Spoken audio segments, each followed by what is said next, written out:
Buenos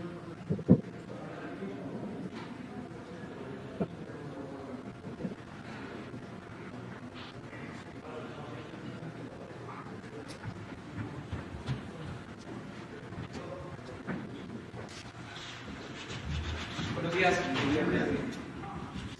Bueno, vamos a informar. Lo primero es lo que está sucediendo en la península de Yucatán, en Quintana Roo y en Yucatán, con el huracán Delta. Vamos a transmitir información que se tiene. Está el almirante Ojeda, secretario de Marina allá, también la directora de Protección Civil, Laura Velázquez. Están los dos a cargo del operativo en coordinación con el gobierno del estado, con los gobiernos municipales, y vamos a informarles. Está aquí el contraalmirante Juan Carlos Vera, que va a informar también el director del Centro Nacional de Comunicación y Operación de Protección Civil, Luis Alberto Ortega Vázquez. Los dos van a informar sobre los efectos de este huracán y las recomendaciones que se están haciendo. Hay un despliegue de elementos tanto del Ejército como de la Marina, de la Comisión Federal de Electricidad, de Conagua, desde luego de Protección Civil. Está el gobierno federal completo allá ayudando en todo lo que haga falta. Vamos a informar sobre esto. Y luego aquí se acordó un día, a una pregunta de ustedes, dar un informe sobre las búsquedas de desaparecidos. Quedamos en que iba a estar Alejandro Encinas y ahora se va a informar sobre este tema. Terminando, pues ya abrimos para preguntas y para respuestas. Entonces, a ver, el contraalmirante Juan Carlos, ¿qué nos puedes decir? Sí, señor presidente, con su permiso, señor. Buenos días a todos. Como bien lo dijo el señor presidente, mi almirante José Rafael Ojeda Durán se encuentra en el área de Quintana Roo para coordinar las actividades de protección civil del huracán Delta. De igual manera se encuentran ahí un despliegue de más de 10.600 autoridades militares y civiles con el fin de resguardar a la ciudadanía. Afortunadamente, el huracán Delta esta madrugada, aproximadamente a la 1 de la mañana, venía con categoría 4, pero alrededor de esa hora empezó a tocar las costas, incidiendo al norte de Isla Cozumel, y disminuyó su categoría a categoría 3. Esto quiere decir que los vientos venían arriba de 240 kilómetros por hora y se redujeron hasta 180. Más favorablemente, hoy a las 7 de la mañana se redujeron a categoría 2 y ya los vientos quiere decir que están entre 100 y 160 kilómetros por hora, afortunadamente. Del despliegue de las autoridades tenemos, desde luego, personal de la Secretaría de Marina y de la Defensa Nacional, organizados por grupos de tarea en toda el área de Quintana Roo y de Yucatán. Se encuentran también autoridades de la Guardia Nacional, hay una reserva y las policías en los municipios de Benito Juárez y Las Mujeres, Puerto Morelos. Tenemos autoridades de Protección Civil, de Conagua, de la Comisión Federal de Electricidad, de CONAFOR, entre otras, salud, etc. Pasamos a la siguiente lámina, por favor. Aquí se explica esta fotografía, este pronóstico es recientemente ahorita de las 7 de la mañana. Esa es la posición donde está la pequeña cruz de 7 de la mañana de nuestro reloj en categoría 2. Como se ve, la parte roja de la península es la recomendación que se hace para que se tomen las precauciones contra un huracán con vientos sostenidos de 100 hasta 180 kilómetros por hora. Esperemos que en el transcurso del día, antes del mediodía, el ojo del huracán ya pase aproximadamente por Silán del Bravo, Yucatán. Ahí dejaría las costas para retomar el Golfo de México hacia el noroeste y posteriormente hacia el norte. De cualquier manera, puede ser que las personas que están viviendo en este momento el ojo del huracán muestren una calma y aparentemente ya pasó todo. Tiene un radio aproximado como de 20 kilómetros, pero no deben de confiarse. Lo que se les recomienda a la ciudadanía que pongan especial atención a todos los avisos oficiales de Protección Civil y que consulten las páginas disponibles de Protección Civil y de la Secretaría de Marina para que tengan información fidedigna.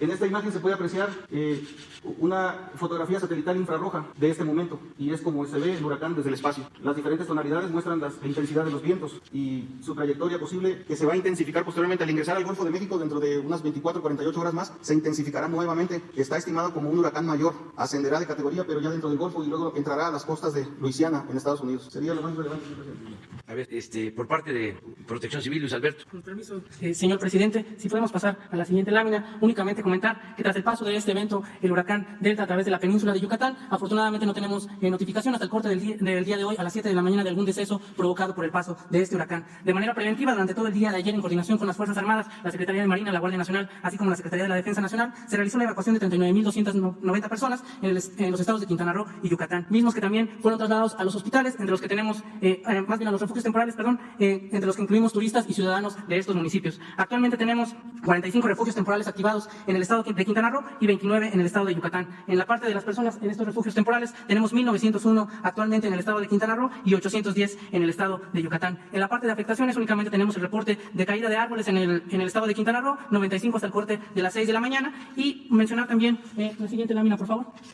la colaboración estrecha que se ha tenido entre las diferentes dependencias del gobierno federal. Contamos con la participación de 13 dependencias del gobierno, entre las que se encuentran CEMAR, Sedena, Guardia Nacional, la Coordinación Nacional de Protección Civil, la CONAGUA, CFE, así como CONAFOR, SEDATU, Sectur, SEGOV, Economía, Cruz Roja y la Secretaría de Salud. Con el corte también de las 5 de la mañana estamos registrando únicamente afectaciones menores. Tenemos corte de energía eléctrica en la ciudad de Cancún, en el municipio de Benito Juárez, y una falta de energía eléctrica en el 70% en la isla de Cozumel. También en esta isla registramos daños mínimos como caída de árboles y encharcamientos. El boletín de alerta del sistema de alerta temprana para ciclones tropicales marca 66 municipios en alerta máxima debido a la presencia de vientos en la zona. 7 de estos municipios se encuentran en Quintana Roo y 59 de ellos se encuentran en Yucatán. Exhortamos a toda la población a seguir las recomendaciones de Protección Civil, así como los avisos oficiales que emite el Servicio Meteorológico Nacional, los cuales están disponibles a través de la página del servicio y la página de Protección Civil de www.preparados.gov.mx, donde van a poder encontrar información relacionada con este evento, así como las medidas que se deben de tomar de previsión y atención durante esta contingencia. Muchas gracias, señor presidente. Nada más como complemento, ayer nos reunimos con el gobernador de Tabasco, el gobernador de Chiapas, porque también hubo afectaciones, sobre todo en la zona baja de Tabasco, con el anterior huracán, y hay personas que están en albergues, sobre todo integrantes, miembros de las comunidades indígenas de Nacajuca y de Jalpa, de Cunduacán. Ayer mismo ya dimos la instrucción para que se trasladara el secretario de Bienestar. El secretario de Bienestar, May, está ya en Tabasco, no está por llegar a Tabasco, a la zona baja, Javier May, y son comunidades muy pobres. Ellos fueron afectados por las lluvias y por la apertura también. Debido a que estaba lleno el vaso de la presa Peñita, se abrió y aumentó el nivel de las aguas en esa parte baja de esa zona de Tabasco. Está abajo del nivel del mar. Entonces, es una zona inundable. Son comunidades chontales: Tucta, Mazatiupa, Tapotzingo, Guaitalpa, Tecoluta, Huatitán, Huatacalca, Ojeacaque. Entonces, paisanos, ahí va el apoyo para que no la pasen tan mal. Informarles sobre esto. Hay en reserva en Minatitlán como 400 elementos de la Secretaría de la Defensa para que, pasando este huracán Delta, si se requiere, continúen hacia la península. También, dependiendo de los daños, tiene ya el general secretario instrucciones, como llevan cocina, llevan alimentos, de no ser tan indispensables estos apoyos en la península. Si ya tienen cubierto todo lo que son albergues, alimentos en la península, que se queden por la zona de Nacajuca, de Jalpa, de Cunduacán, también afectada y con muchos damnificados, para apoyarlos. Esa es la instrucción que hay. Vamos ahora a que nos informe Alejandro Encinas y Carla Quintana Osuna. Alejandro, como ustedes saben, es subsecretario de Gobernación, es subsecretario de Derechos Humanos y ha hecho un trabajo de primera. Lo mismo Carla, que es la titular de la Comisión Nacional de Búsqueda de Personas, que también depende de la Secretaría de Gobernación. Nos van a informar de qué se ha hecho y cuál es la situación que prevalece con relación a personas desaparecidas.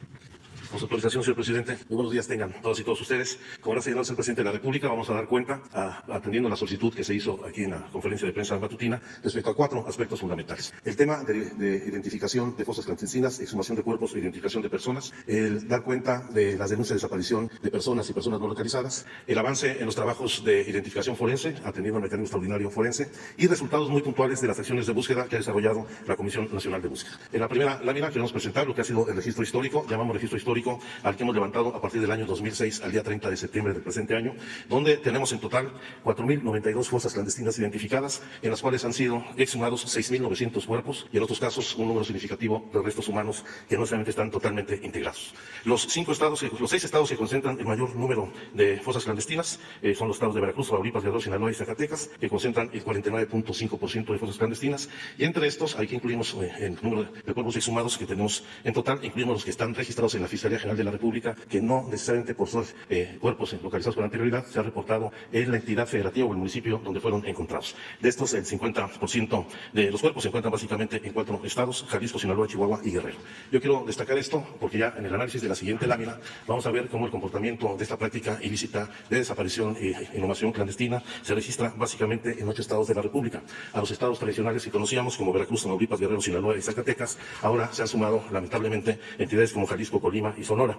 En lo que va del actual gobierno se han registrado 1,257 fosas y se han exhumado 1,957 cuerpos. Es decir, en estos 2 últimos años hemos localizado el 30,7% de las fosas históricamente registradas y se han exhumado el 28,3% de los cuerpos que se han exhumado en su totalidad de 2006 a la fecha. Esto obedece fundamentalmente a que se han intensificado las labores de búsqueda en coordinación con los familiares, una labor que el Estado mexicano había abandonado y que por instrucciones del presidente de la República hemos asumido como una responsabilidad del Estado mexicano hacer la búsqueda y acompañamiento de los familiares que están en búsqueda de sus familiares. Queremos señalar en particular los 10 municipios donde se encuentran el mayor número de fosas clandestinas y cuerpos exhumados. Son 10, lo cual coincide con la regionalización que tenemos del análisis del comportamiento de grupos delictivos en zonas como Tecomán, Colima, Úrsula Galmán, Veracruz, Ahome en Sinaloa, Acapulco, Guerrero, Mazatlán, Sinaloa, Playa Vicente, Veracruz, Puerto Peñasco, Sonora, Manzanillo, Colima, Cajeme, Sonora y la Ciudad Juárez, Chihuahua. En estos 10 municipios se concentra el 41,7% de las fosas y el 31,4% de los cuerpos exhumados. Un dato que queremos destacar en particular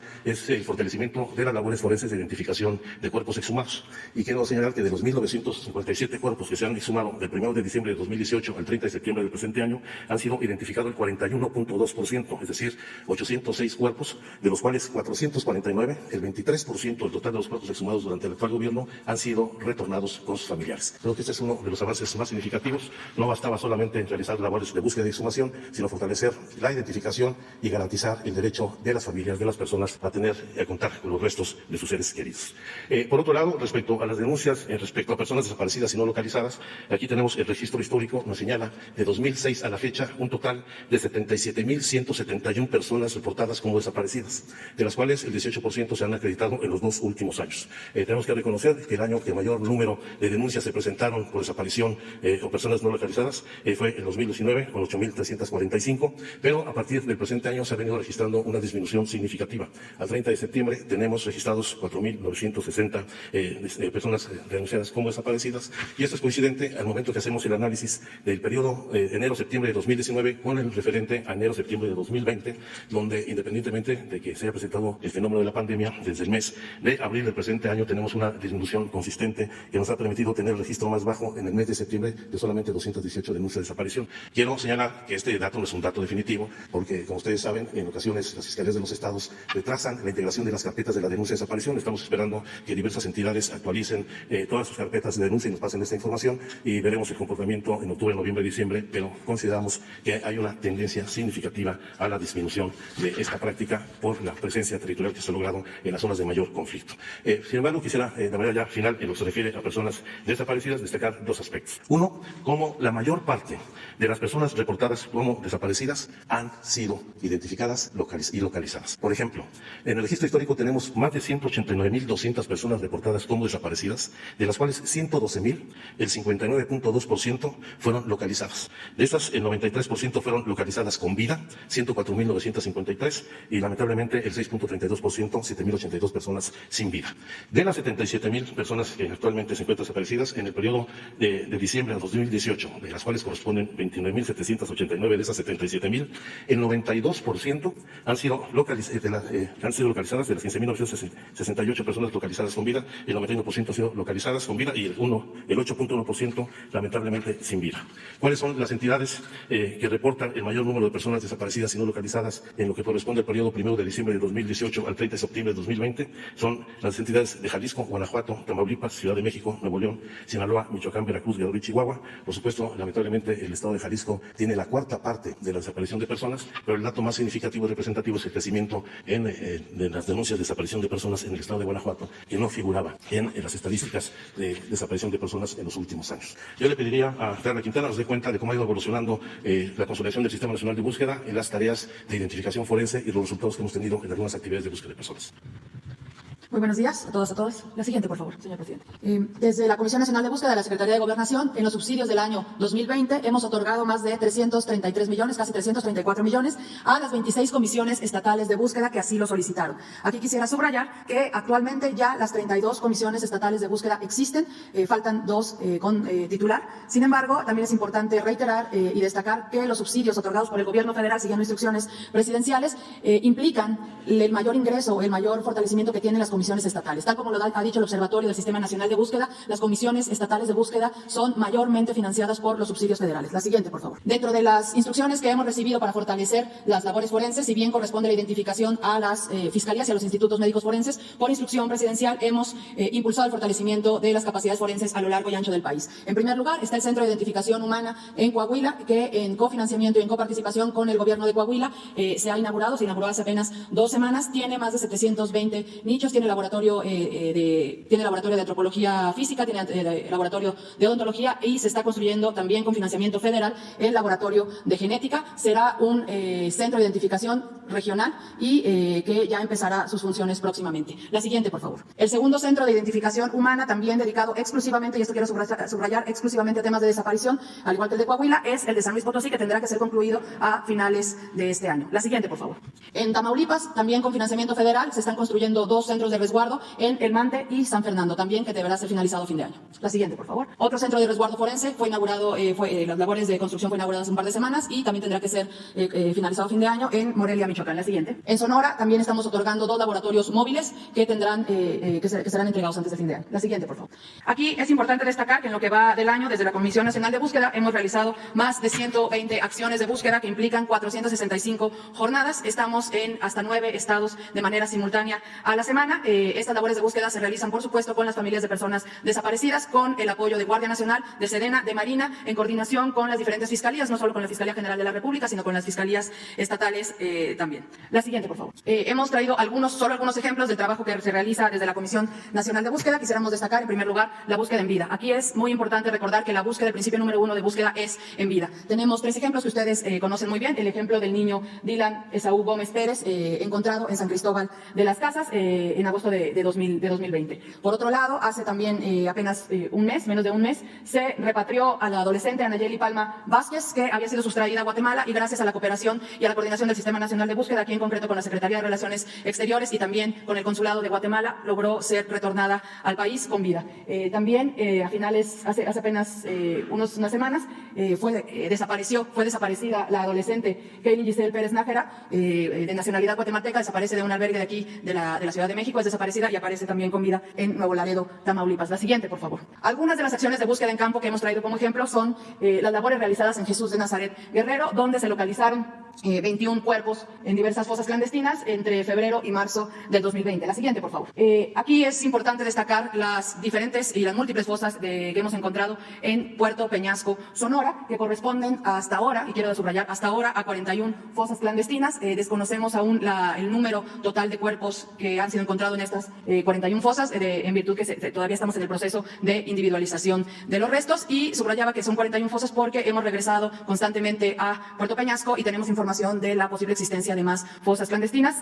Trabajamos en coordinación con la Comisión Estatal y la Fiscalía Estatal de Sonora. La siguiente, por favor. También, como todos ustedes recordarán, en mayo fue desaparecida la diputada local Francis Anel Bueno Sánchez. Desde la Comisión Nacional de Búsqueda, en coordinación con autoridades federales y estatales, se hizo el hallazgo, lamentablemente sin vida, de la diputada el 1 de junio del 2020 en Tecomán, Colima. La siguiente, por favor. También hace apenas unos días se hizo el hallazgo en coordinación con la Comisión Estatal del Estado de México, la Fiscalía Estatal del Estado de México y diferentes autoridades federales y estatales del cuerpo sin vida de Edgar Villalba Ceballos en Lerma, Estado de México. Edgar estaba desaparecido desde abril del 2019. La siguiente, por favor. Algunas acciones relevantes que hemos impulsado desde la Comisión Nacional de Búsqueda de la Subsecretaría de Derechos Humanos son estos 3 puntos. El mecanismo extraordinario de identificación forense, la aceptación de la competencia del comité y el protocolo homologado de búsqueda. En relación con el mecanismo extraordinario de identificación forense, saben ustedes que por instrucción presidencial y también atendiendo a los compromisos de México a nivel internacional, específicamente específicamente ante la Comisión Interamericana de Derechos Humanos, se creó en diciembre pasado el Mecanismo Extraordinario de Identificación Forense por el Sistema Nacional de Búsqueda. Actualmente estamos en el proceso, culminando el proceso para sacar la convocatoria de las y los expertos nacionales o internacionales que conformarán este Mecanismo Extraordinario de Identificación Forense. Aquí quiero subrayar que este proceso ha sido construido con las familias de personas desaparecidas, sociedad civil, organizaciones internacionales y autoridades federales y estatales. El segundo punto, como ustedes también conocen, fue reconocida la competencia del Comité contra las Desapariciones Forzadas de Naciones Unidas para conocer de peticiones individuales y aquí decirles que el 2 de octubre pasado, una fecha emblemática para nuestro país, se hizo el depósito de esta aceptación ante la Organización de las Naciones Unidas en Nueva York. Y finalmente el protocolo homologado de búsqueda, como ustedes saben, también construido con las familias, sociedad civil y diferentes organizaciones nacionales e internacionales, fue aprobado por el Sistema Nacional de Búsqueda hace poco más de un mes y el día de ayer fue publicado en el Diario Oficial de la Federación. Este protocolo vincula a todas las autoridades que estamos involucradas en la búsqueda de personas desaparecidas. ¿Sería cuánto, señor presidente? Bueno, pues este es el informe de hoy. Abrimos para preguntas. Luego, mujeres, 2. Buenos días, señor 3. presidente. Buenos días, Alberto Martínez Espinosa, de Querétaro, y corresponsal de Jaime Farías Informa desde Cancún y Frecuencia CAR, y en mi canal de YouTube es Ahora AM. Presidente, en Querétaro no es como lo pintan, como lo manifestó el gobernador de Querétaro en el pasado informe de gobierno, donde muestra un Querétaro como un estado exitoso, pero también hay un Querétaro que le va muy mal, bajo salario, sin apoyo al campo, comunidades de grandes carencias, de muy alta marginación, ya que es un tipo de percepción que se tiene aquí en oficinas centrales del gobierno federal. Y la verdad, presidente, quería preguntar si habrá más apoyos como Sembrando Vidas y crédito a la palabra ganadero que no ha llegado a Querétaro. Esos son dos programas que todavía no existen en la ciudad de Querétaro. Y en otra pregunta, en este mes de octubre deberían de pedir licencia todos los que quieran aspirar a un puesto de elección popular. En el caso de Querétaro, tenemos dos posibles candidatos a la gobernatura de Querétaro, Santiago Nieto y el doctor Gilberto Herrera. ¿Ya han hablado con ustedes esos dos personajes para pedir licencia o ya tienen en su caso algún personaje para esos puestos? Bueno, sobre los programas para Querétaro se está atendiendo a toda la gente de Querétaro con los programas sociales. Están llegando los apoyos, la pensión a adultos mayores, la pensión a niñas, niños con discapacidad, las becas. Ahora, con la pandemia, se destinaron créditos para pequeños empresarios, créditos a la palabra en Querétaro y así otros programas. No tengo la información de que se esté aplicando el programa de crédito ganadero a la palabra, pero sí hay otras modalidades de créditos a la palabra que se están entregando. Y también lo de Sembrando Vida, todavía considero no está aplicándose porque no está en todo el país, falta todavía que se extienda. Ya hay más de 400,000 sembradores y ya se está trabajando en 1 millón de hectáreas, pero falta todavía seguir desplegando este programa y vamos a seguir apoyando a Querétaro, sobre todo a la región más pobre, la Sierra Gorda, que son las comunidades más marginadas en el caso de Querétaro, porque en efecto son como 2 Querétaros, como así suele pasar. Una zona urbana moderna de crecimiento poblacional, de crecimiento de la infraestructura urbana, construcción de muchas unidades habitacionales, de muchas viviendas, y el Querétaro de la Sierra, el Querétaro marginado. Esto sucede en todo el país, desgraciadamente, estos contrastes, pero por eso los programas de bienestar, eso sí llegan primero a los más pobres, a los que viven en más de 200,000 comunidades del país, que son las comunidades, las localidades más marginadas. Acerca de la renuncia de servidores públicos, se acordó que van a estar hasta finales de este mes los que aspiran a ser candidatos para las elecciones del año próximo. No pueden estar ya para noviembre. A finales de este mes tienen que presentar sus renuncias para participar en los partidos y buscar que salgan candidatos, porque también no es que salen de un cargo, renuncian a un cargo y ya van a ser candidatos. Hay un proceso en todos los partidos, pero los que deseen participar, para no mezclar lo que es gobierno con lo que es la actividad partidista, se definió que hasta finales de octubre. Yo creo que en estos días me van a empezar a presentar ya solicitudes, porque sí hay algunos que aspiran y tienen derecho a hacerlo, porque de acuerdo a la Constitución, pues tenemos el derecho de los ciudadanos a votar y a ser votados. Es decir, podemos participar. Nada más que no mezclar lo partidista, repito, con lo que tiene que ver con las labores del gobierno. Por eso estamos tomando esa decisión de que a tiempo se retiren para que no se utilice nada que tenga que ver con el gobierno. Esto por lo que tiene que ver con el Ejecutivo, que es lo que a nosotros nos corresponde. Ya lo que es el Poder Judicial y el Poder Legislativo, pues eso es otro asunto. La instrucción es para el Poder Ejecutivo, que es lo que yo puedo decidir. Los otros 2 poderes pues son autónomos, son independientes. Presidente, y en una última petición ciudadana que me llegó el día de ayer en la noche, fíjese que en el aeropuerto de Frankfurt, en Alemania, están reteniendo a los mexicanos. Incluso están desesperados porque hay un joven que no aparece desde hace más de una semana, los revisan, se lo llevan a otro lugar, no saben dónde está, les quitan sus celulares y todo. Y aquí tengo incluso el nombre de la persona, que no quiero que lo dé, se lo puedo dar a Jesús, Sí. porque la verdad sí están como un poco preocupados por la forma como nos han tratado allá en Alemania. Sí, lo vemos ahora, para que nos ayuden en relaciones exteriores. Muchas gracias. Sí. Hola, presidente. Buenos días. Gaspar Vela, de la Octava. En primer lugar, quisiera preguntarle al subsecretario Encinas sobre las desapariciones de este sexenio. ¿Se tiene algún porcentaje de cuántas de estas estarían vinculadas al crimen organizado? Y en la tabla que presentaba, la Ciudad de México aparece en cuarto lugar. Era un lugar que normalmente la Ciudad de México no ocupaba. ¿Cuál es el análisis de ustedes acerca de esta posición de la capital del país? Sí, por supuesto que estamos esperando la integración de las averiguaciones que realizan las fiscalías para determinar la responsabilidad a que se puede acreditar a quien realice la desaparición forzada. Los datos que tenemos es que efectivamente ha habido una disminución significativa de la desaparición forzada cometida por autoridades. Más del 90% de las desapariciones están asociadas a la delincuencia organizada, y este porcentaje en el que pueden participar agentes del Estado mexicano o alguna fuerza policíaca está más bien vinculado a policías de carácter municipal. Pero esa es la proporción, con una tendencia descendente muy importante en cuanto a la intervención de agentes del Estado en tareas de desaparición. Y efectivamente, en el caso de la Ciudad de México, ha habido un incremento importante en las denuncias de desaparición, muchas de estas no necesariamente asociadas a desaparición forzada por particulares o por agentes del Estado, sino fundamentalmente vinculadas a temas en ocasiones de secuestro o de trata, que es lo que se está investigando. Gracias. Presidente, usted preguntarle si Estados Unidos ha solicitado a México formalmente la detención provisional con fines de extradición de Ramón Eduardo Pequeño y Luis Cárdenas Palomino, ex colaboradores del general García Luna. Al Ejecutivo no. Es posible que hayan hecho la gestión en la Fiscalía. ¿La de la Cancillería República. no conoce No, esta solicitud? No, hasta donde sé, no existe una solicitud. En el caso de la Secretaría de Relaciones Exteriores, del Departamento de Estado a la Secretaría de Relaciones Exteriores o de Departamento de Justicia. Lo que sé es que hay una colaboración estrecha del Departamento de Justicia y otras agencias con la Fiscalía en todo lo relacionado con el caso de García Luna y de estos policías que se desempeñaron en ese tiempo. Y también, pues como se sabe, hay orden de detención para quienes participaron en la desaparición de los jóvenes de Ayotzinapa que están en el extranjero. Eso es lo que tenemos. Ok, por otro lado, presidente, el día de ayer el canciller Marcelo Ebrard se reunió con un funcionario del Departamento de Estado de Estados Unidos. Se habló acerca del Tratado de Aguas de 1944. ¿Cuál fue en ese sentido la petición o la exigencia del gobierno estadounidense, presidente? Pues siguen ellos demandando que se cumpla con el tratado, con el convenio. Estamos explicando las circunstancias en que se está buscando cumplir.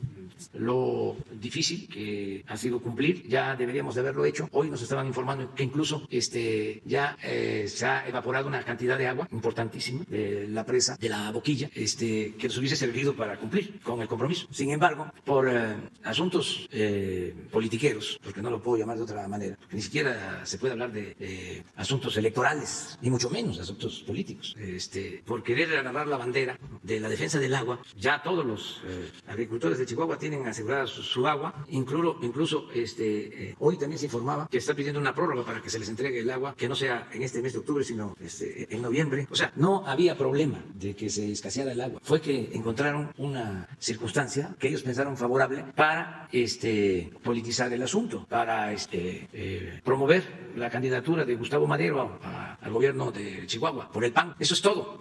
Además, agréguenle los intereses de acaparamiento del agua de un grupo de productores que siempre se han servido con la cuchara grande, porque esto no tiene que ver con la mayoría de los productores. La mayoría de los productores de México no tiene acceso al agua, son temporaleros, y los que tienen acceso a los sistemas de agua, a los distritos de agua, pues la mayoría son pequeños. Los grandes son los que acaparan el agua y son los que no quieren quedarse sin agua en demasía. Entonces, el gobierno de Estados Unidos está reclamando que se cumpla con el acuerdo. Repito, todos los estados del norte han contribuido con su cuota, solo falta Chihuahua, que no han cumplido, y le he pedido al secretario de Relaciones Exteriores pues que establezca comunicación con el Departamento de Estado. En efecto, vinieron ayer un representante, el señor Pompeo, del Departamento de Estado, a hablar del tema con Marcelo Ebrard, porque ya se están acercando los días y no queremos que se vaya a utilizar este asunto en contra del país, sobre todo porque estamos en vísperas de las elecciones en Estados Unidos. Ya se acerca el plazo que tenemos de cumplir y una semana después, 10 días después, pues son las elecciones en Estados Unidos. Entonces estamos buscando la forma de resolver el problema. No estamos descartando la posibilidad de cumplir. Estamos viendo otras opciones, otras alternativas. Y si no se pudiera, pues aquí vamos a informar y vamos a buscar un acuerdo con el gobierno de Estados Unidos. Nada más una precisión del tema anterior, presidente. Estas dos personas, Cárdenas Palomino y Ramón Eduardo Pequeño, ¿actualmente están localizables para las autoridades mexicanas? Yo creo que sí, porque se informó de que hay hasta una orden de aprehensión o deben de estar siendo localizados en el caso de que exista en realidad esta orden de aprehensión para uno de los dos. Yo tengo entendido que es para uno de los dos, aunque los señalamientos van en contra de las dos personas. A ver, pero vamos con mujeres, quedamos. Gracias, buenos días. Preguntarle primero al subsecretario Alejandro Encinas, ¿qué han encontrado en torno a la eficiencia que tienen los ministerios públicos, las fiscalías, para este tema de la búsqueda de personas desaparecidas? Sobre todo porque, bueno, pues en muchos casos vemos que son las propias madres, en general en varios estados, quienes son las que encuentran los cuerpos de sus propias hijas, de sus propios hijos. Preguntar en primera instancia esto y qué tanto entorpece o qué tanto retarda el hallazgo de uno de los familiares o de las personas que están desaparecidas. Así que con todo respeto, pero sí vemos un problema difícil en cuanto a la capacidad de atención y respuesta de los ministerios públicos, de las fiscalías de los estados en la atención al problema de desaparición de personas. Hay que reconocer que hay un comportamiento desigual.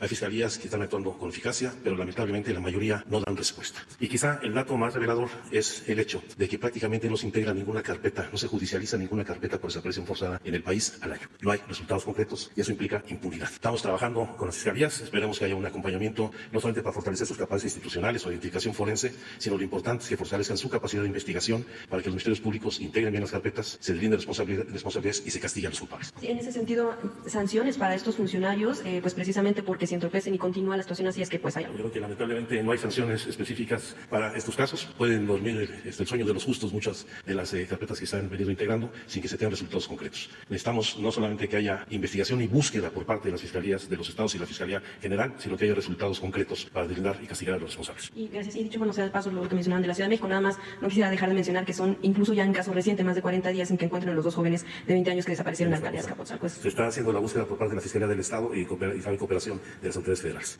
Presidente, en un segundo tema, bueno, pues ayer vimos en la Cámara de Diputados pues muchos lo califican como espectáculo a raíz de lo que se está viendo con la discusión de las reservas, que por cierto son 40, se aprueba en lo general esto de la desaparición de los más de 100 fideicomisos, pero en la discusión de las reservas, que bueno, pues seguramente todavía llevará horas, ayer vimos que incluso llegaron hasta las agresiones físicas, alguna diputada señalaba que hasta la llegaron a patear, bueno, vimos ahí también algunas escenas. Preguntar, ¿por qué, bueno, incluso también la comunidad científica pidiendo ser escuchados en torno a por qué ellos consideran que no deberían desaparecer algunos de estos fideicomisos? ¿Por qué antes no se les escuchó, trató de buscárseles a estas comunidades? En el caso de la Cámara, ¿por qué no hubo diálogo antes de llegar a las agresiones físicas? Sí, ha habido diálogo, pero es un asunto de intereses. O sea, cuando hay tanto encono, o es una gran injusticia la que se está cometiendo, o se están afectando intereses creados. No hay más que eso. Entonces, como yo sostengo que no hay ninguna injusticia, porque el que está recibiendo su apoyo lo va a seguir recibiendo, si realmente lo justifica, si realmente lo merece. Abro un paréntesis nada más para recordar que nosotros somos simplemente administradores de los dineros del pueblo. El presupuesto es dinero del pueblo y es dinero sagrado y lo tenemos que cuidar. Entonces, no hay ninguna injusticia. Luego, entonces, me llama la atención de que estén defendiendo con tanta pasión el que se mantengan los fideicomisos, que se manejaban sin transparencia, de manera discrecional. No se sabe cómo se ejercía el presupuesto. Y donde se sabe, hay antecedentes de corrupción. Por ejemplo, nuestros adversarios, los conservadores, ayer, porque se articulan para hacer cuestionamientos, ¿no? Decían, ¿qué contradicción? Está el huracán Delta que va a causar daños y al mismo tiempo se está desapareciendo el Fonden. ¿Por qué desaparecer el Fonden? ¿Por qué vamos a desaparecer el Fonden? Porque hay elementos suficientes para sostener de que era una especie de caja chica, bueno, ni tan chica, para funcionarios que compraban de todo, aprovechando de que había una emergencia, sin licitar, miles de millones de pesos en cáteres, en láminas de zinc, en todo, a precios elevadísimos. Hay gente que vivía de venderle a Gobernación, de venderle al Fonden, que hacían jugosos negocios. Bueno, eso no tiene nada que ver con el hecho de que nosotros tenemos que apoyar a damnificados. ¿Cómo lo vamos a hacer? Pues para eso está la Secretaría de Hacienda, para eso está la Secretaría de Bienestar, para eso está la Dirección de Protección Civil, para eso está la Secretaría de Marina con su plan Marina, la Secretaría de la Defensa con el plan DN3. No quiere decir que se va a dejar de atender a la gente. Lo que no queremos es la corrupción. Entonces, cuando defienden así, de manera tan apasionada, pues lo que hay detrás son intereses creados, son representantes de grupos de intereses creados. Los legisladores, no todos desde luego, no son representantes del pueblo, ofrezco disculpa, son representantes de grupos de intereses creados. Entonces ya no es así,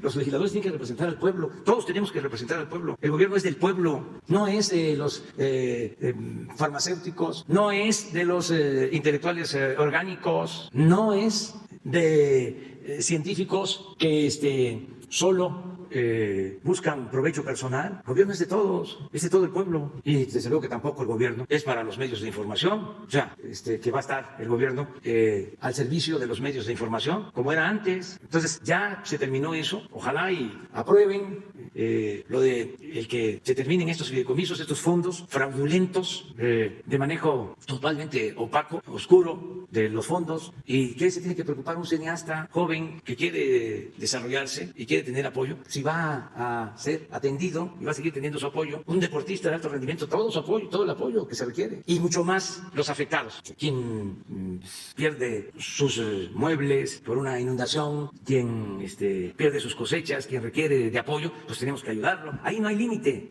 Esa es la función del gobierno. Entonces, sí es interesante lo que está sucediendo y pues también pedirle a los legisladores, como a todos, ¿no?, que resuelvan sus diferencias de manera pacífica. ¿Qué es eso de estar agrediendo, de estarse pateando? El conservadurismo es muy autoritario. El conservadurismo, aparte de que tiene como doctrina la hipocresía, que además pueden estar pegando una patada y dice, tú fuiste primero. Sí, esa es su característica. ¿Sí? Tú fuiste quien me agrediste. Siempre es así. O sea, es el doble discurso. Ya lo he dicho muchas veces, la doctrina del conservadurismo es la hipocresía. Son muy corruptos también. Por eso el coraje, ¿no? Como si antes no pagábamos impuestos, como si antes el gobierno solo nos atendía a nosotros. No solo eso, nosotros teníamos secuestrado al gobierno, tomado al gobierno, el gobierno era nuestro, nosotros éramos los dueños del gobierno. ¿Cómo le van a estar dando ahora apoyo a la gente pobre, repartiendo dinero a los pobres, dándole becas a los estudiantes pobres, si eso ni siquiera es educación? Entonces, muy reaccionarios y también muy agresivos, muy autoritarios. Este escritor de bestseller que escribe para conservadores, para lectores conservadores. Yo recuerdo que antes, que son buenas personas, pues, en comparación con intelectuales serios, grandes escritores, vendía más en un tiempo Luis Pasos, que Fuentes, que Carlos Fuentes, y porque escribía sobre lo que este sector conservador del país quería escuchar o leer o reafirmar sus convicciones conservadoras. Entonces vendía miles de ejemplares. Yo hasta una vez le dije, oye, eres un fenómeno, Luis. Me acuerdo que le dije, ¿dónde estudiaste economía? Porque escribía sobre eso. No, dice, soy abogado. Porque todo el mundo pensaba, ¿no?, que como el tema lo relacionado con lo económico, y era desde luego el cuestionamiento a las políticas públicas, a Pemex, a la Comisión Federal de Electricidad, todo lo que después se convirtió, ellos triunfaron, porque esa concepción privatizadora fue la que se impuso durante el periodo neoliberal, la de Luis Pasos, que es una muy buena persona. O sea, no es un asunto de diferencias con él, es nada más apuntar lo que ha significado ese pensamiento. Luego, Loret de Mola, papá, escribía, y también 100, 200,000 ejemplares. Y otro es este señor, el que nos quiere quemar uno a uno en el Zócalo. Se llama Martín Moreno, ¿sí? Entonces, muy leído por este sector. Entonces, esa es una característica del conservadurismo, el que son muy, muy autoritarios. Yo aquí quiero aprovechar también para llamar a todos, y en particular a quienes encabezan estos movimientos, a que no hagan apología de la violencia. Porque he escuchado una o dos veces a los dirigentes de Frena, y es un discurso no solo incendiario, sino muy destructivo. Incluso no solo por lo que le deseen al prójimo, sino por lo que ellos podrían hacerse de daño con tal de trascender o de afectar, en este caso, nuestro movimiento. Yo los llamo a la calma, a la cordura. Podemos tener diferencias, pero pues, como decía Juárez, somos mexicanos. Decía, los reaccionarios son también mexicanos, y podrían decir los reaccionarios, nosotros, los liberales, también son mexicanos, y somos seres humanos, y respetarnos, y no agredirnos, porque si es una especie de fanatismo muy especial, pues es que eso está en la historia, es Hitler, es Franco, es Pinochet. No estoy inventando nada de lo que son capaces. Además, si hay cauces democráticos en el país, elecciones, si se respetan las libertades de expresión, de manifestación de las ideas. Lo he dicho, nunca habían insultado tanto a un presidente, desde Madero como ahora, nunca. Y lo puedo probar. Yo tengo la ventaja con relación al presidente Madero, apóstol de la democracia, un hombre bueno. Yo tengo la ventaja que puedo replicar. Tengo medio para replicar y para informar, para hablarle a la gente. El presidente Madero recibió todos los ataques. Además, decide también quitarle la subvención a los periódicos, todo lo que entregaba Porfirio Díaz, todo el maíz. Les quita la subvención y además queda la prensa porfirista. Entonces lo atacaban, pero como a nadie. A él, a su esposa, a su hermano Gustavo, las caricaturas, o sea, toda la prensa. Los intelectuales, la inmensa mayoría en contra. es cosa de conocer la historia. Entonces, ese tipo de cuestiones que se están ahora resolviendo en la Cámara, pues es producto de este coraje, ¿no?, de ya no tener ellos la posibilidad de decidir, pero solo en los últimos tiempos estuvieron 36 años en el gobierno, 36 años manejando a su antojo el Congreso, haciendo las reformas que les convenían para saquear al país, para favorecer a las minorías y empobrecer al pueblo. Entonces se entiende que ahora estén molestos, pero hay que tranquilizarse, serenarse. Todos los señores del Frena pueden permanecer ahí, nada más que vengan a descansar al Zócalo, porque no llegan los dirigentes. Ya le ofrecí ponerles una enramada y colgarles unas hamacas grandes a Junco, el de Reforma y a otros, ni siquiera si llegan. No llegan los dirigentes. Ayer que hubo viento, volaban las casillas de las casas de campaña. Me estaban echando la culpa a mí de que desde aquí tenía yo unos ventiladores gigantes. Bueno. Sobre ese mismo tema de los fideicomisos, nada más, ayer en la Secretaría de Hacienda, bueno, por un lado, la comunidad científica lo que decía es que, bueno, pues ahora, justo en medio de una pandemia, estaba el asunto, bueno, de quitar. Eso es un poco, en parte también, que un poco que detonó en la Cámara de Diputados el hecho, bueno, el retirar fondos para atender enfermedades complicadas. Eso fue más o menos parte de lo que sucedió, pero también ayer la Secretaría de Hacienda hablaba de la necesidad de sí buscar la forma de cómo fondear, en este caso, con la desaparición del Fonden, y preguntarle cuál sería la ruta, entonces, para fondear este tipo de... Es asignar los recursos. Por ejemplo, hicimos toda la reconstrucción de comunidades de municipios afectados por el huracán Huila en Nayarit. Intervino la Secretaría de Desarrollo Urbano, intervino la Secretaría de Comunicaciones, un programa integral y se atendió. Y estamos ahora atendiendo a los afectados por los sismos. Acabo de hacer una reunión de evaluación con ese propósito. Y hay un programa para eso. Entonces, no van a faltar los recursos. Y es como el caso de los desaparecidos, como el caso de las víctimas de violencia. No hay límite de presupuesto. Precisamente como no hay corrupción, tenemos presupuesto. Entonces, ¿para qué queremos que desaparezcan estos fideicomisos y estos fondos? Pues para manejar con honestidad el dinero del presupuesto y que rinda y que no nos falte para lo fundamental. No es de que solo hay 50 millones para atender a los niños desprotegidos o a las madres que necesitan refugio o a familiares de desaparecidos que hay que indemnizar. O sea, no hay límite, porque son cuestiones humanas y en eso somos distintos a los conservadores también. ¿Ustedes creen que los conservadores iban a autorizar que se destinaran 1.500 millones de pesos para excavar y sacar los cuerpos de los mineros de Pasta de Concho? Bueno, si ocurrió el derrumbe en la mina, quedaron ahí enterrados y nunca el gobierno hizo nada. Somos diferentes. Este es un gobierno humano. Entonces, que nadie se confunda. Claro, no vamos a permitir que gente sin escrúpulo, vivillos, corruptos, se roben el dinero que es de todos los mexicanos. Aunque se trate de grandes personalidades. Ya eso se terminó. Ya hay igualdad. Es lo que buscamos. Igualdad en el pensamiento y en la acción, en los hechos. Y ya nada más un tercer punto, presidente. Hay delegados federales que se están aspirando a al menos 10 gubernaturas y hay algunos que incluso todavía están bajo investigación por presunto uso de recursos públicos para promover su imagen. Pues todos el que desee participar, no los corremos, porque yo les quiero decir que he contado con el apoyo de muy buenos servidores públicos, por eso salimos adelante. Esto no es asunto de un solo hombre, esto es un equipo de trabajo. Yo me apoyo mucho en Alejandro, en Carla, en los jefes oficiales de la Secretaría de Marina, de todos los servidores públicos. Me han apoyado muchísimo las Fuerzas Armadas, que son del pueblo, vienen del pueblo, soldados pueblo uniformado, que es la nueva visión. Ahora por eso están allá en Quintana Roo, en donde se requiere marinos y soldados. Y una de las características de las Fuerzas Armadas de México es que los altos mandos, sean almirantes en activos o retirados, vicealmirantes, generales en activo o retirados, no pertenecen a la oligarquía mexicana. Eso habla muy bien. En otros países, las cúpulas militares forman parte de los potentados. A veces en la historia, los conservadores y los autoritarios dan golpes de Estado para eso, para mantener privilegios. Y no solo como empleados de oligarcas, sino en beneficio de ellos mismos, porque ellos pertenecen a las clases dominantes. Eso no sucede en nuestro país. Este es un ejército surgido de una revolución popular. El ejército mexicano, no hay que olvidarlo, surge luego de que asesinan al presidente Madero.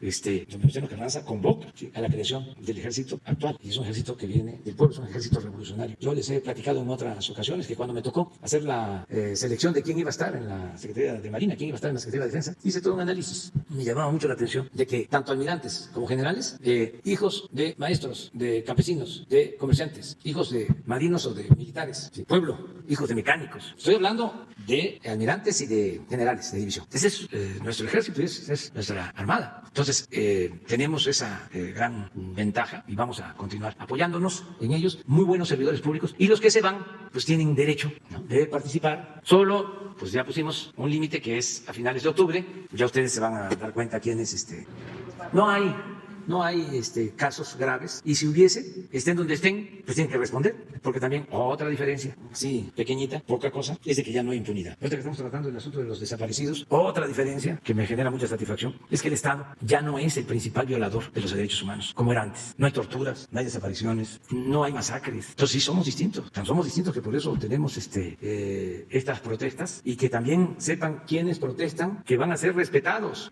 que tienen toda la libertad para manifestarse, expresarse, hasta en exceso, o sea, sin límite. O la frontera es lo pacífico, que no se pase de ahí. Pero que si me van a decir, señor López, o presidente Naco, o peores cosas, ¿qué me dijo Aguilar Camín? Bueno, eso no lo podemos decir aquí, no, porque fue fuertísimo. Pero eso no importa, eso no interesa, la verdad. O sea, eso no me afecta. Y no creo que tampoco afecte al gobierno que represento. Lo que debemos evitar es la violencia. Además, libre. Yo nací en un estado en donde pues somos deslenguados, mal hablados. Ahora es que me tengo que autolimitar, ¿no?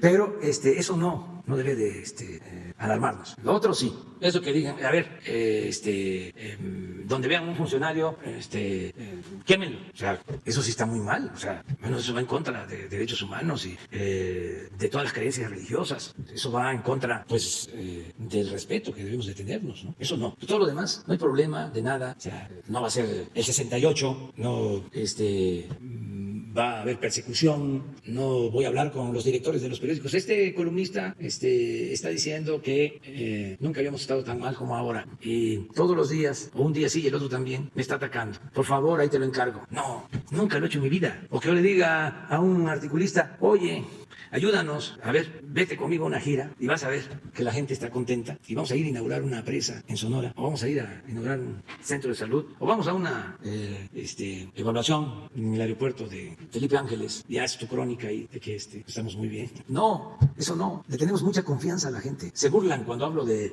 pueblo bueno, pero es así, nuestro pueblo es muy bueno, y además es sabio, sabe más, mucho más que muchos de los expertos, porque tiene sentido común, que es el menos común de los sentidos, y tiene juicio práctico, la mayoría de nuestro pueblo, y logramos entre todos este cambio de mentalidad, esta transformación, y es muy importante. También aquí aprovecho para decir, porque acabo de leer de que están convocando a una manifestación para apoyarnos. Yo diría, no se manifiesten en apoyo de nuestro gobierno, porque estamos enfrentando la pandemia y tenemos que seguir guardando la sana distancia y seguir cuidándonos, y no hace falta, no es necesario. Ya cuando pase la pandemia, entonces vamos a regresar al Zócalo, y ahí sí, ya cada mes en el Zócalo, si nos dejan, como dice la canción, los de Frena, pero hasta podemos llegar a un acuerdo con ellos. Decir, bueno, ya llevan ustedes bastante tiempo ahí, nada más vamos a querer una tardecita, cambien sus casas de campaña a la Plaza de Santo Domingo, y luego regresan. Pues nos van a dar una tarde nada más, una tarde cada mes, porque también hay que compartir, tiene que haber equidad. El Zócalo es de todos. Ya voy a empezar a hacer conciencia de eso. Bueno, vamos. Ya, es mujer. Presidente, gracias.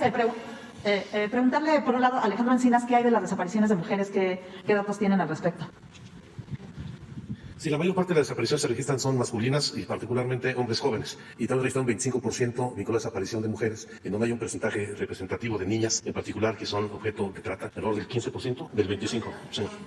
50% de las menores de edad son niñas. ¿Se ha incrementado, ha bajado? Yo creo que se ha habido un incremento respecto a los datos históricos, pero es el porcentaje que se ha mantenido en los últimos años. No sé si después nos pudieran dar Porque está en el registro, es un registro de personas desaparecidas, está en línea, está en tiempo real, ustedes tienen acceso a él y están los datos actualizados día a día. Pero, ¿y por qué consideran que se ha incrementado? Pues son muchas las variables, por supuesto, desde la violencia feminicida hasta la incorporación de las mujeres a las actividades delictivas, que es uno de los datos más representativos del fenómeno delictivo en los últimos años. Gracias. Presidente, y preguntarle, ayer nos decía que iba a haber responsables de los fideicomisos por sectores, nos hablaba de 2 ya. ¿Hay más responsables? Sí, hoy tengo una reunión para eso. Son como 8 responsables que van a hacer el trabajo de evaluación, un diagnóstico para ver quién es quién en los fideicomisos y cómo se va a atender a los que están recibiendo los beneficios, para que no se tarde en continuar apoyándolos y buscar la manera de hacerlo más ágil y transparente. Y también ahí van a haber hallazgos, estoy seguro, de gente que no trabaja, se me olvida siempre el nombre de estos, aviadores, sí. Aviadores, sí. Y revisar todos los casos. ¿Quiénes serían los responsables, presidente? Pues es la misma directora de CONACYT, por ejemplo, lo dije ayer, creo. Y el director de Canal 11. Sí, para Educación, Cultura. Rodolfo González, director de RTC, nos va a ayudar en todo lo que tiene que ver con gobierno, relaciones exteriores y seguridad. Javier May, secretario de Bienestar, todo lo que tiene que ver con lo social. Y así. Carlos Torres va a ayudar en todo lo que tiene que ver con lo económico. En el caso de educación, cultura y deporte, ya lo dije, es Antonio Álvarez Lima. Escogimos personas incluso que no están en las áreas para que actúen con rectitud y de manera imparcial, que se actúe con justicia y les vamos a informar a ustedes. ¿Tendrán algún plazo para hacer esta revisión? ¿Ustedes les va a dar un Yo plazo? creo que una vez que esté la autorización, si se termina de aprobar las reformas, que pasa todavía, tiene que ir al Senado, por eso nos vamos a preparar con tiempo para que una vez que esté ya aprobado, de inmediato se empiece a actuar. Y en el caso del Fondo de Salud, que fue el motivo ayer de la discordia, ¿para qué lo usaría? ¿Sería también Es lo mismo. para salud? Sí, es lo mismo y además va a ser hasta más que eso. Se tiene que mantener a todos los trabajadores que se contrataron por el COVID. ¿Por qué entonces quitar este fondo? ¿Por lo Porque mismo? no queremos que se maneje de manera independiente a lo que maneja la Secretaría de Salud. No pueden haber dos estructuras. O sea, es que, ¿qué fue lo que hicieron durante mucho tiempo? El gobierno no estaba al servicio del pueblo. El gobierno era una abstracción, era un ente, ¿no?, distante del pueblo, no tenía que ver con el pueblo. Entonces se decía, por ejemplo, en la época de Salinas, que el secretario de Hacienda no debía ir a las giras porque se podía conmover viendo la pobreza y si se le pedía algo podía ceder. No. El secretario de Hacienda, según la concepción tecnocrática, tenía que estar encerrado viendo pantallas con gráficas macroeconómicas, déficit, superávit, Producto Interno Bruto, etc., etc., etc. Entonces, para operar no servía el gobierno, es decir, para llevar a cabo acciones. Le fueron quitando al gobierno hasta funciones de ejecución. Entonces, para poder ejecutar, se tenían que crear estos fideicomisos, porque de esta manera ya no había apego a la normatividad. Se manejaban de manera discrecional o con holgura. Sí tenían reglas de operación, ¿no? Sí, pero muy laxas. Por ejemplo, un fideicomiso, les pongo un caso, se entrega recursos para el Fonden, por ejemplo. Se mantienen esos fondos y no se ejercen y pasan para el siguiente año. Y ahí están los fondos. ¿Cuándo se ejercen? No hay ningún problema. Cuando se pueda.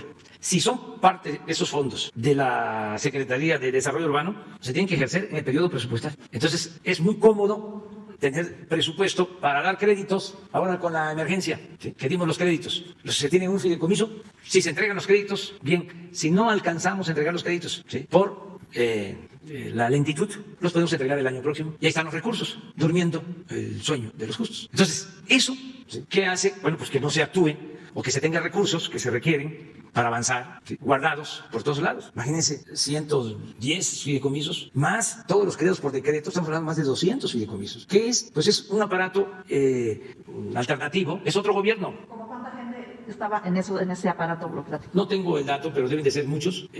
Ahora vamos a saber. Vamos a revisar cómo está eso. Y va a ser interesante lo que vamos a encontrar y les vamos a informar. No vaya a ser que nos encontremos ahí a ayudantes de los intelectuales más famosos cobrando como investigadores, ¿no?, o cosas por el estilo. O sea, todo eso se va a transparentar, pero no va a haber injusticias. Primero, no va a faltar recursos. Primero. Segundo, no se van a hacer despidos. Tercero, se va a actuar pronto. Y cuarto, vamos a ahorrar. Gracias, presidente. Y le quería preguntar del tema de la consulta. Un funcionario de INE dijo que costaría 8,000 millones de pesos sí, hacerla. El senador Monreal propone que se empate con la elección. ¿Usted qué piensa? Pues está muy bien eso. Porque ahora los que no quieren la consulta dicen, ¿cómo vamos a gastar 8,000 millones para empezar? Si queda en manos del INE decidir sobre el costo de la consulta, pues claro que va a costar 8,000 millones porque ellos gastan muchísimo. El INE es el organismo de elecciones más caro del mundo. Así como los expresidentes de México eran los que se recibían las pensiones más jugosas en el mundo, así también tenemos ese primer lugar en cuanto al costo de elecciones. Entonces, si se trata del INE y de sus costos, pues muchísimo. Pero además, ellos se le agregan, porque los del INE aunque parezca una contradicción o un contrasentido, no quieren las consultas. Es el mundo al revés, no quieren que haya consultas. Bueno, entonces los que no quieren las consultas ahora están esgrimiendo de que cómo se va a gastar 8,000 millones para hacer una consulta. Pues tienen la solución y está bien lo que está planteando el senador Monreal. Es una modificación constitucional para que la consulta se haga el mismo día de la elección. Va el ciudadano. Si se trata de la Ciudad de México, aquí van a haber votos para alcaldes, creo, y diputados federales, senadores y locales, y recibe también su boleta ahí mismo para que vote si quiere que se inicien procesos en contra de los expresidentes o no, ahí mismo. Pero que se contaminaría con el tema electoral. ¿Pero cómo se va a contaminar? O sea, ¿es que la gente no sabe distinguir entre una cosa y la otra? ¿La gente es menor de edad? ¿Son ciudadanos imaginarios? Entonces, así ya no hay gasto, no existe gasto. Entonces, sí hay manera de resolverlo. Lo que no quieren es que participe la gente. Le tienen miedo al pueblo. Está exagerado el precio, el costo. Además, está exageradísimo. No exagerado, exageradísimo. Primero hay esa opción, lo que está planteando Ricardo, si hay voluntad.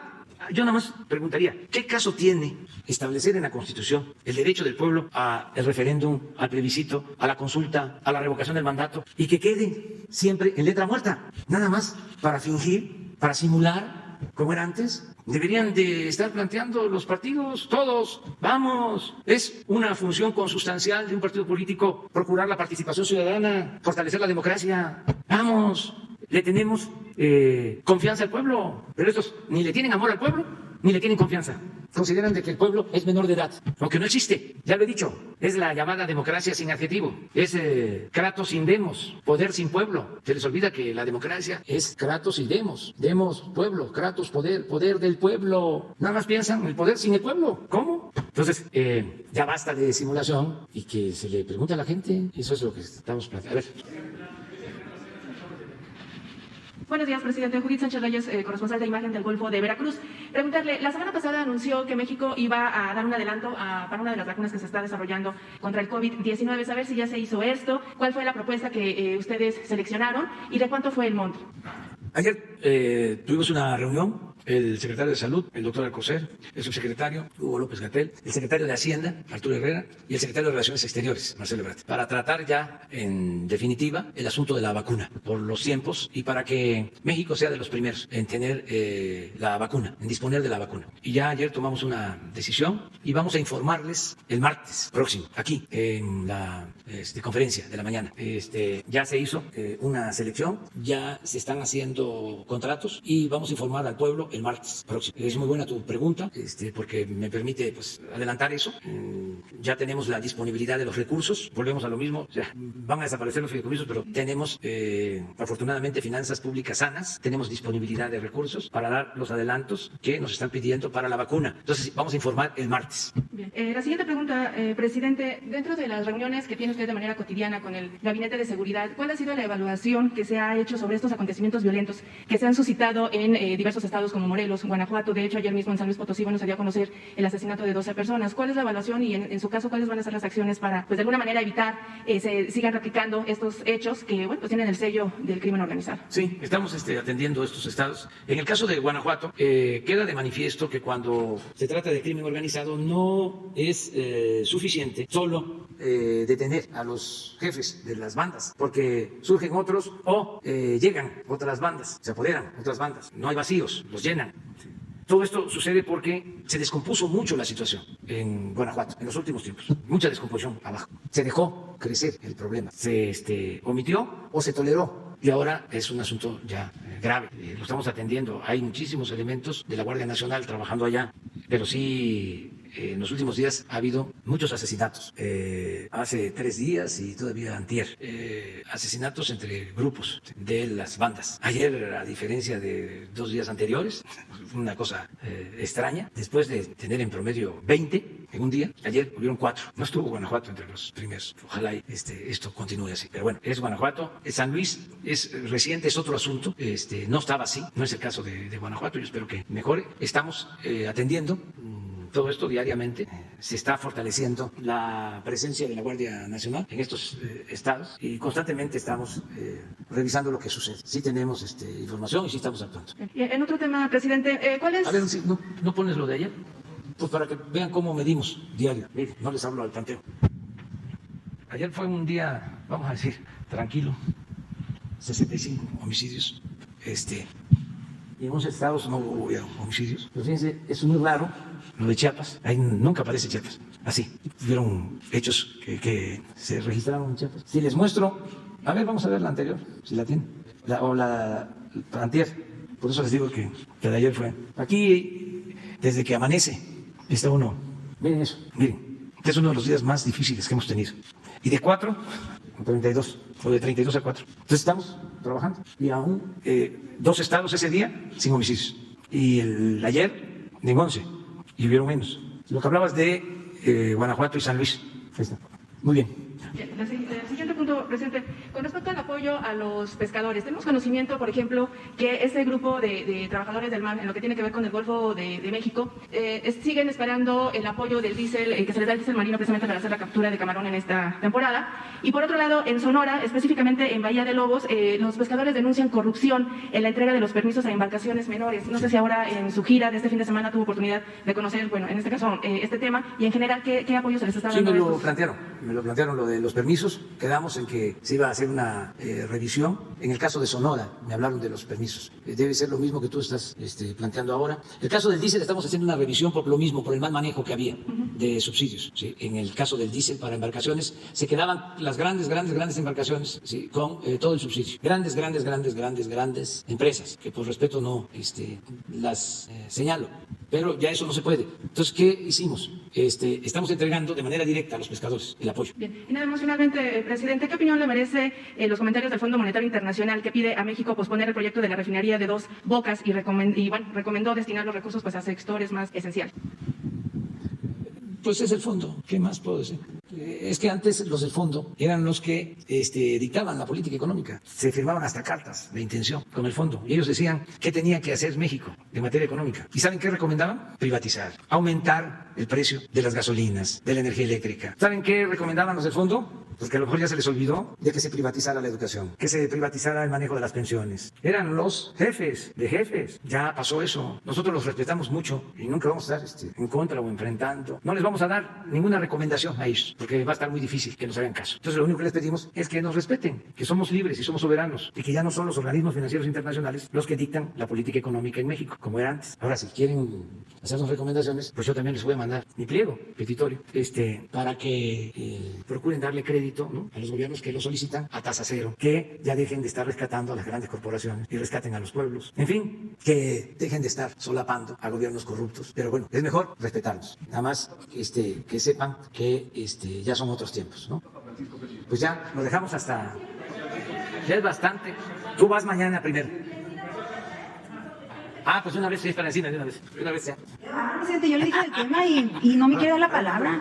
Reina Ramírez, pie de página. Presidente, bueno, sobre lo que acaban de decir, ¿por qué es el retraso en la instalación del mecanismo extraordinario de identificación forense? Y porque si bien se aprobó en diciembre, fue hasta marzo que aparece en el DOF y no aparece con recursos en el presupuesto del 2020, según un diagnóstico que hizo Fundar, y incluso menciona también ahí que la búsqueda de personas también tuvo una baja en el presupuesto para el próximo año. Entonces, ¿qué nos puede decir ahí? ¿Por qué el retraso?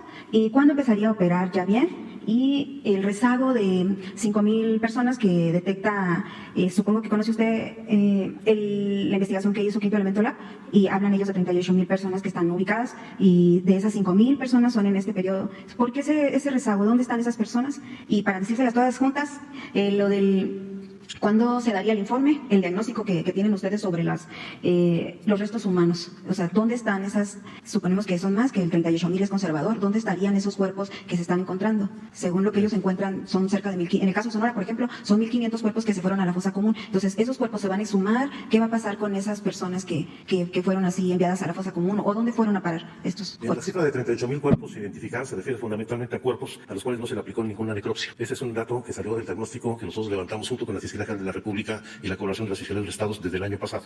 La mayor parte de los cuerpos que no han sido identificados o se encuentran en muy malas condiciones en los servicios forenses de los estados o se han depositado en fosas de carácter común, lo que no quiere decir que ese deba ser su destino final, porque no puede enterrarse ninguno de los cuerpos sin realizarse la necropsia. Este es un asunto que tiene que atenderse por parte de las fiscalías de los estados o los servicios forenses, aunque no todos los servicios forenses en el país están incorporados a las fiscalías estatales. Algunos casos, como el de Guerrero, depende de la Secretaría de Salud, o en la Ciudad de México depende del Tribunal de Justicia de la Ciudad de México. México. Ahora, por supuesto que estamos en el proceso de instalación del grupo de expertos del mecanismo extraordinario forense. Ahorita lo puede explicar con mayor detalle Carla Quintana. Hubo retrasos evidentemente en la pandemia, aunque también hay que destacar que estamos construyendo, es un proceso de construcción institucional con las familiares de las víctimas y decir que se contará, aquí lo señaló el presidente de la República de manera muy clara y contundente, se contará con todos los recursos que sean necesarios para enfrentar la emergencia forense que tenemos en el país. De modo tal de que estará plenamente funcionando con toda seguridad a partir de enero del próximo año y esperemos que tengan los resultados que además se soporten en la infraestructura que se está instalando en distintos estados de la República. ¿Sí quieres completar? En relación con el mecanismo extraordinario de identificación forense, efectivamente fue aprobado por el Sistema Nacional el 5 de diciembre del año pasado. Todo este año hemos estado en reuniones, les podría decir que cada 2 semanas, con las familias de personas desaparecidas, con sociedad civil, con organizaciones internacionales, porque la forma en que va a operar este mecanismo y cómo está construido ha sido elaborado en colaboración con ellas. Es decir, todos estos meses, con la pandemia incluso, hemos estado reuniéndonos con ellos para determinar los perfiles, qué tipo de profesionales requerimos para el grupo coordinador, que serán, les puedo decir, 7 personas, expertos nacionales o internacionales, de los siguientes perfiles: 4 forenses, 1 de especialista en atención a víctimas, 1 persona jurista y 1 persona en cooperación internacional. Hemos estado trabajando en los perfiles para abrir la convocatoria. Decía yo hace unos momentos que estamos en la última etapa de la elaboración de la convocatoria y en este momento se está también en conversaciones con organizaciones internacionales para poder implementar inmediatamente y elegir a estas 7 personas para poner en marcha inmediatamente el mecanismo. Y como decía el subsecretario, y por instrucción del presidente, habrá los recursos necesarios y suficientes para la implementación de este mecanismo extraordinario de identificación forense. Eso es independiente del fortalecimiento al que nos hemos referido, que a través de la Comisión Nacional de Búsqueda y la Secretaría de Gobernación hemos hecho a los diferentes estados, como ustedes lo han podido observar. En el análisis que se hizo el año pasado junto con la Fiscalía General de la República, efectivamente había 37,000 cuerpos que no se les había practicado necropsia. Por eso se habla de que al menos 37,000 cuerpos estén sin identificar. De las labores que hacemos en la Comisión Nacional de Búsqueda, consideramos que la gran mayoría de ellos, de estas personas sin identificar, están en las fosas comunes. Aquí quiero recordar que, de conformidad con la Ley General en materia de desaparición, a quien le corresponde un programa, un plan nacional de exhumaciones que incluye las fosas comunes, es a la Fiscalía General de la República. Así como la identificación de las personas le corresponde mayormente en México a las fiscalías, a los servicios médicos forenses, no así en otros países, pero en México le corresponde a las fiscalías. Y recordar que en ese propio análisis que se hizo el año pasado, el corte del año pasado, se hablaba de, solo en el corte de a finales de marzo de 2019, de más de 8,000 cuerpos que estaban en los servicios médicos forenses o los institutos forenses, cuando hay capacidad para ese entonces de 5,000 cuerpos. Es por eso que desde la Comisión Nacional de Búsqueda y la Secretaría de Gobernación hemos tomado una decisión de incidir directamente en los centros de resguardo, porque sabemos que uno de los principales problemas es la conservación de los cuerpos para poder posteriormente ser identificados y que no sean remitidos a las fosas comunes. Los cuerpos, estos lugares que ustedes acaban de decir que se están construyendo y que se están haciendo, ¿van a servir a todo el país o es solo para alguna región? ¿Y hay otros en proceso para identificar cuerpos en el país? Como yo mencionaba, hay 2 centros de identificación humana que se dedicarán exclusivamente a la identificación de cuerpos de larga data, es decir, de tiempo atrás. ¿Por qué? Porque sabemos que las fiscalías reciben también cotidianamente trabajo para identificar a cuerpos que van recibiendo cotidianamente. Entonces, lo que primero queremos hacer, y desde la Comisión Nacional y la Secretaría de Gobernación estamos impulsando, son estos centros de identificación dedicados exclusivamente a cuerpos de larga data en Coahuila y en San Luis Potosí. En Coahuila será regional, al menos para cubrir Coahuila, Nuevo León, Tamaulipas y Durango.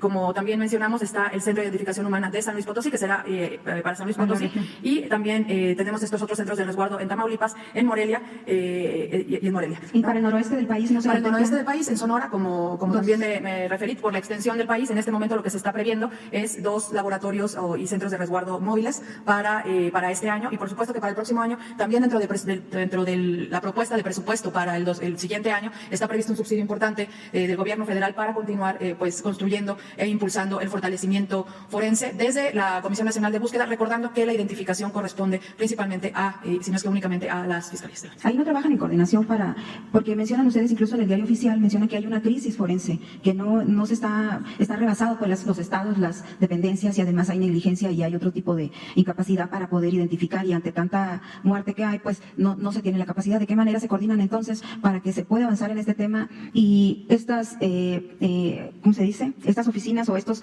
edificios que se van a construir para identificar a las personas, o que se está construyendo, y los que van a mandar a Sonora, ¿qué tanto reducen esta crisis y qué tanto se podría avanzar en esto? Bueno, aquí tenemos que recordar que somos un sistema nacional de búsqueda, que somos diferentes instituciones las encargadas de incidir tanto en la búsqueda, y la búsqueda de identificación humana, es decir, identificar a todos estos cuerpos, también es un tipo de búsqueda. Por eso el protocolo homologado genera obligaciones y destaca obligaciones particulares tanto a las comisiones de búsqueda como como de las fiscalías, que tenemos que trabajar de manera coordinada. Ante su pregunta concreta, estamos trabajando en dos vías, como ya nos hemos referido. Por un lado, en el fortalecimiento por parte de la Comisión Nacional, a lo que me he hecho referencia, y eso seguirá así también el próximo año. También a través de capacitación por parte de la Comisión Nacional de Búsqueda con la Fundación de Antropología Forense de Guatemala en los diferentes estados. También sabemos que hay un problema de base de datos genética. Tenemos que redefinir en México una identificación masiva. No podemos ir de caso a caso, tenemos que hacer una identificación masiva. Tenemos que homologar la forma en que se toman las muestras genéticas, en que se procesan las muestras genéticas en todo el país. Esto también quiero recordar que de conformidad con la ley le corresponde a la Fiscalía General de la República. Nosotros desde la Secretaría de Gobernación estamos impulsando esta capacitación y por otro lado, eso por un lado, el fortalecimiento por parte de nosotros y por otro lado, siguiendo instrucciones presidenciales, ya decía yo, el mecanismo extraordinario de identificación forense, que como su nombre lo indica, es extraordinario y tiene que venir a complementar el trabajo que tenemos que hacer en México y que tenemos que fortalecer las capacidades nacionales para poder combatir esta crisis forense. El diagnóstico que tienen ustedes sobre dónde están estos cuerpos, ¿cuándo estarían en condiciones de presentarlo? Porque se hizo una petición por transparencia y no fue proporcionado. ¿Cuándo podrían presentar este diagnóstico? Sí, recordemos que esta información le corresponde directamente a las fiscalías. Nosotros la información que tenemos y la información que estamos dando, y ya la habíamos hecho pública de los 37,000, fue este análisis conjunto que hicimos con la Fiscalía General de la República y la Secretaría de Gobernación el año pasado. Nosotros seguimos preguntando de esta información, pidiendo esta información a la Fiscalía General de la República y en cuanto la Fiscalía General de la República, que es la obligada a tener esta información, no les proporcione, por supuesto que la haremos pública. No hay una fecha entonces para... Se ha solicitado a Fiscalía General de la República, nosotros, la Comisión Nacional de Búsqueda es la Secretaría Ejecutiva del Sistema Nacional de Búsqueda y solicita constantemente información sobre temas forenses a las diferentes fiscalías y es la que vamos proporcionándoles a ustedes, que son ellos la fuente de la información. Nada más para que me quede claro lo del mecanismo, entonces, ¿cuándo empieza a operar ya de manera formal? Tan pronto se abra la convocatoria y se elijan a las 7 personas, también quiero decir que todo este proceso de selección es participativo con las familias y hemos estado trabajando en estos procesos con ellas. Entonces, tan pronto esperemos que sean las próximas semanas el proceso de convocatoria y selección y una vez que esté el grupo coordinador, pues ya se podrán poner en marcha como tal el funcionamiento del mecanismo extraordinario de identificación forense. ¿Diciembre? No sería responsable de mi parte dar una fecha, lo que les puedo decir es que estamos trabajando en la convocatoria y tan pronto como todas las personas involucradas en este proceso, las familias primero, se pondrá en marcha. Pero sí quedaría este año.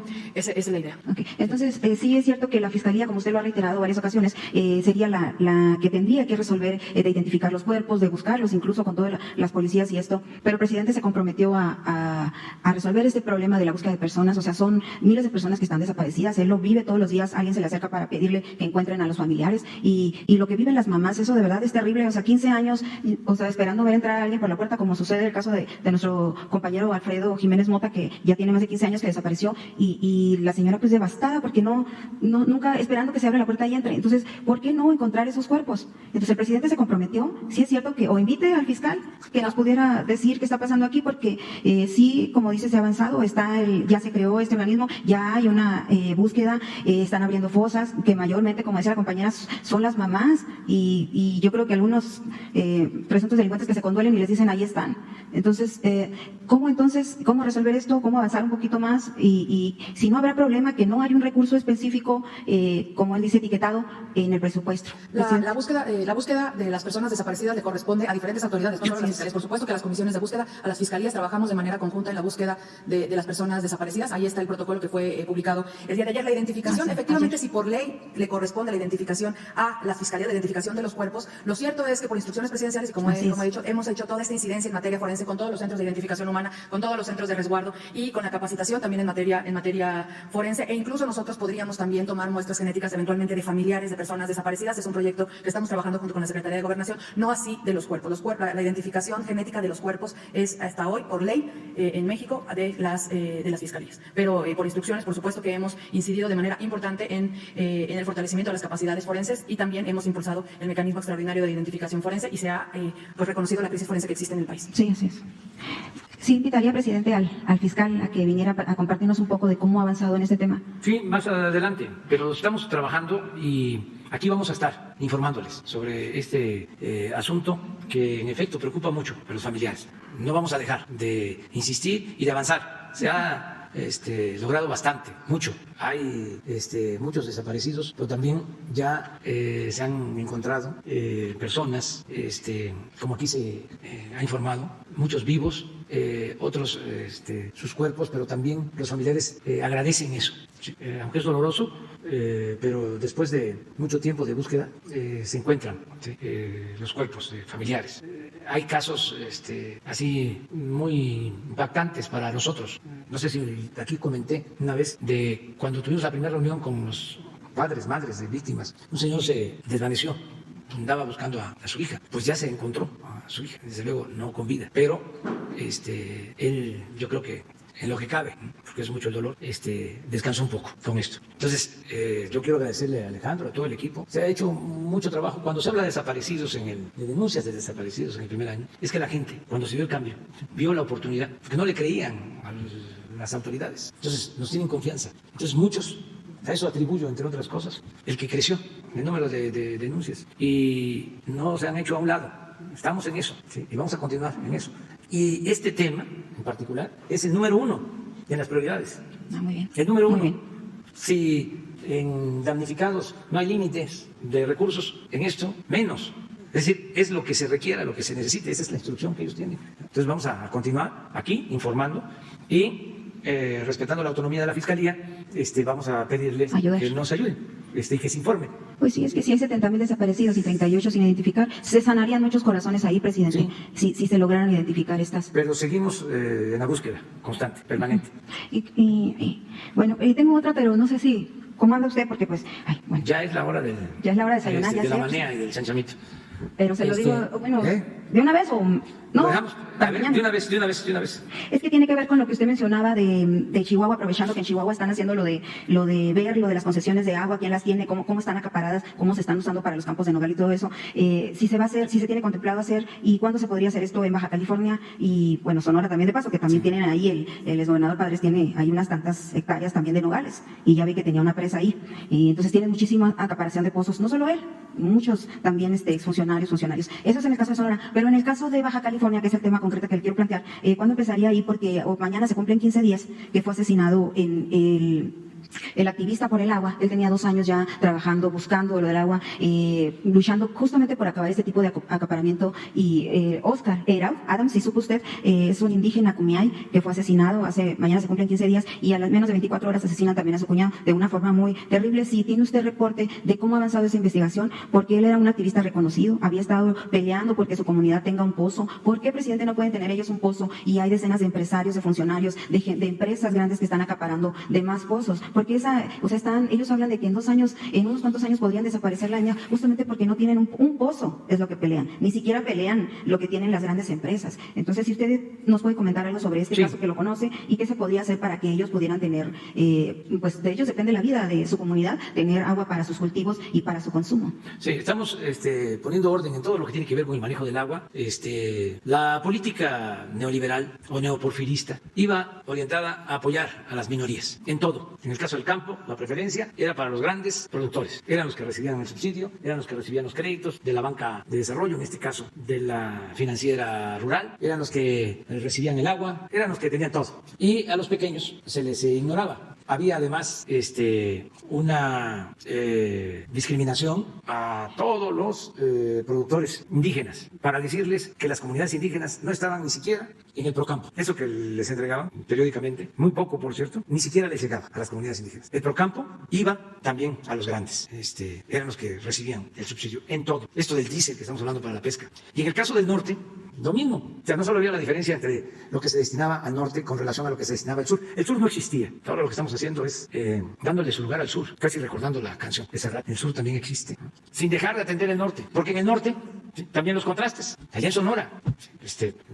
las comunidades indígenas en el abandono, los guarijíos, los mayos, los yaquis, los eris. Entonces, ahora le estamos dando atención a ellos. Entonces, en el caso del agua es lo mismo, buscar que se comparta. Una de las demandas que tienen los yaquis es el agua. ¿Sí? Entonces, en el caso de Baja California lo mismo. ¿Sí? Entonces estamos buscando poner orden, ¿sí? Que haya justicia, que se atienda a todos. Y es un proceso, vamos avanzando. Yo quisiera ir más rápido, pero son muchos los obstáculos, ¿no? Que no nos van a detener, porque somos muy perseverantes y vamos a llevar a cabo la transformación. En este caso de este asesinato, se está haciendo ya la investigación. Nosotros te vamos a entregar los resultados de lo que se lleva de avance para que tú conozcas y si lo consideramos aquí lo mencionamos, pero hay cuestiones que no queremos dar a conocer porque nos escuchan de todos, digo, de todas partes y también pues toda la gente. Aquí están pendientes de esta conferencia todos. Ayer hice un comentario de unos sacerdotes.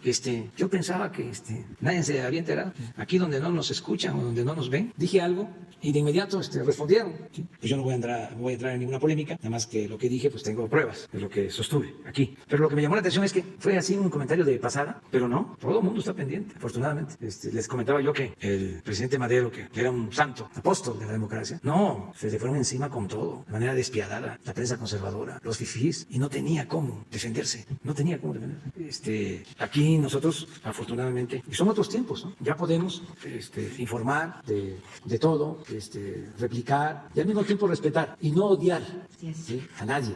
El que odia no puede vivir tranquilo, no puede dormir tranquilo. Solo siendo buenos podemos ser felices. Nos vemos mañana. Dios. Gracias.